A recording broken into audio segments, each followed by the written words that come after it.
पहला आए थे तो अपना गुरु कौन है? प्रथम गुरु है माता पिता। એટલે હરિ કૃપા તમે જાણીએ તે માણસ અવતાર, પણ ગુરુ કૃપા તમે જાણીએ છોડાવે આ સંસાર માટે આપણે મુક્તિ આપે।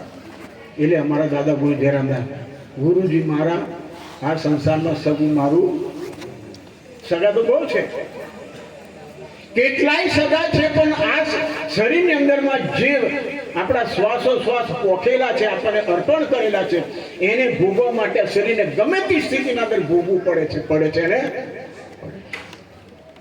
ભાઈ। એવા સારા સંતાનો પેદા થાય તો મા બાપને જરા પણ ઓછો આવવા દેતા, એનું ઉદાહરણ દાખલો મારો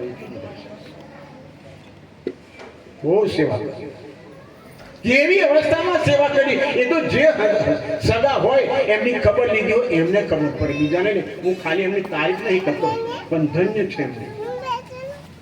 કેટલા વર્ષોથી આંખે દેખાય નહીં, પલંગમાંથી ઉઠાય નહીં, લઈ જાઓ ના કરો તે કરો, છતાં એમને જરા બી અભાવ રાખ્યો। પ્રથમ ગુરુ હે માતા પિતા, રક્ત બૂંદ કે સુએ, રક્ત અને બૂંદ, માતા કી રજોન પિતા કા બિંદુ, આ તેનાથી આપણું શરીર ઉત્પન્ન થાય। એમનો જેટલો ઉપકાર માને એટલો ઓછો છે। અને જેમ સમજુ માતા છે તે કહે છે કે મારો છોકરો મારાથી પણ 9 મહિના મોટો છે, પેલા જન્મે તારે આપણે એની તારીખ નાખીએ, બૂંદ પડે તારે કોઈ તારીખ નાખે? જ્યારથી બૂંદ પડે ત્યારથી એનું જીવન ચાલુ થાય છે। સંસારમાં આવતા હતા એને 9 માસ લાગે, એટલી મંજિલ કાપીને પછી સંસારમાં આવે, અને એ 9 મહિના સુધી માતાને કેટલું કષ્ટ થયું હશે સાહેબ। અને જરી મોટો થાય, નાનો હોય ને મોટું કરીએ, બધું ચાલતું થાય, બધું થાય, ભણાવે ગણે, હે તને નહીં સમજ પડે એમ કે લો, એની માતા એના કરતા કેટલી ઉંમરમાં મોટી છે ને કેટલી ઘડી કેટલો અનુભવ છે ને, તો છતાં હું કહે તમને સમજ નહીં પડે। માતા પિતાને એવું કહીને બેહાડી દેશે, તાર શિક્ષણ કોને પાયું ભાઈ? જેવું બોલે જેવું વર્તન કર્યું એનું તમે એનું સન્માન કરો, એટલું યાદ રાખજો। એનો જીતતો જાગતો ઉદાહરણ મારો છે।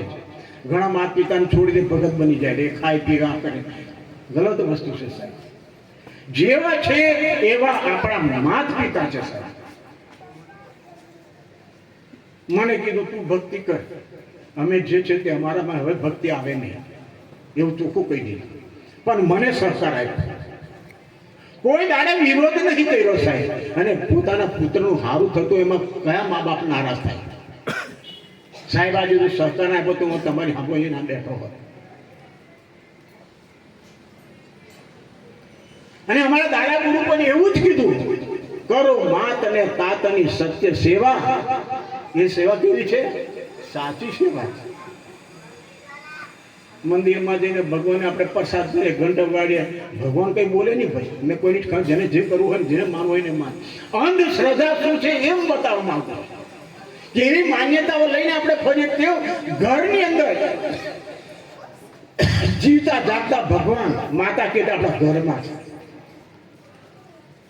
અને એને સદગુરુ કબીર સાહેબ જીતે પિતા કો સુખ ના દિયા वो हार ले गंगा गया जल तुमने पीना धरा तर्पण किया तो क्या, कશું બનવાનું નથી સાહેબ। ગલત માન્યતાઓ છે, અને એમાં કોને વર્ગાડ્યા? આપણને કોને વર્ગાડ્યા? બ્રાહ્મણોએ, સંતો એમાંથી છોડાયા છે સાહેબ। બ્રાહ્મણો એમાં ઉલઝાવી રાખ્યા આપણને। ભગવાને એમ કીધું છે, કોઈ કે અમારા અલ્લાહે એમ કીધું, અમારો ખુદા બરાબર છે, જે જેના શાસ્ત્રો બોલે એમાં આપણે કોઈ વાંધો નથી, જેને જે માને સાચી વસ્તુ છે। અને એટલા જ માટે સદગુરુ સાહેબ કબીર સાહેબ આ બધાની માન્યતાને તોડી નાખી, અને એટલા માટે કીધું ગાય બધે તે તુરત કહીએ રીતે કહેવા છોટે, કહે કબીર સુનો હો સંતો કલી મેં બ્રાહ્મણ ખોટે। એમના કર્મ નીચા થઈ ગયા છે, અને એટલે સત્તાર બાપુને કહેવું પડ્યું, વટાળ શબ્દનો અર્થ ન જાણે કહે વટલી જઈશું ભાઈ। બ્રાહ્મણને ઘેર બંધી વટાવે કે એ મોટી નવાઈ, આપણે બોલીએ છીએ તો ખરા, પણ એનો વિવેક કર્યો ખરો? વિવેક કરો એને. બ્રાહ્મણ હોય કર્મ નીતિ હોય તો. રાવણ બ્રાહ્મણ હતો સાહેબ, 4 વેદ એને મોડે હતા અને બધા દેવોને પોતે કબજે કરેલા, પણ એક જ સત્યનો સાથ છોડી દીધો એને અને ખોટો સહો લીધો. વિભીષણને કાઢી મૂક્યો. યાદ રાખજો, અંત જ્યારે બી આપણને તકલીફ આવે તો ભાઈ કોમ લાગે,